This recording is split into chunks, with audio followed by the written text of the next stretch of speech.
we just tend to look towards whoever in our life has stuff better than us. And that really affects our judgment.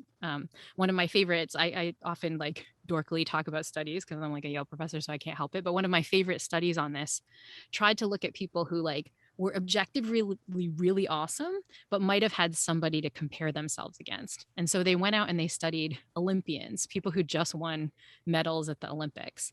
And like, so the gold medalist, they got the gold medal. They're super excited, happy on the stand. Question is, what about this silver medalist? And what you find is instead of like slightly less happy, what they're showing is like active emotions of contempt, disgust, deep sadness. Like they're not just like slightly less happy, they're like actively miserable. In fact, some silver medalists say it was the worst moment of their life, right? They're second best in the world. They're better than like literally billions of people. They're bringing home a medal for their country, but they feel like crap. And Because that's they didn't win silver, they lost gold. exactly. Whereas what's funny though is if you look at bronze medalists, you might think the same thing. You might be like, well, they lost silver and gold. Like, how terrible. But no, it turns out that if you analyze their expressions, they're super happy.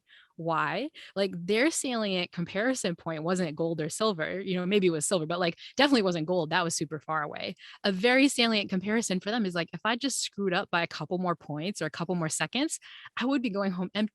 Yeah, like I wouldn't even be up here. So they're just like, by the skin of my teeth, I'm like reasonable and meddled and like, thank goodness, right? And that is such a message for us, right? Like there's not really that much objective difference, but our vision, our expectations make it so.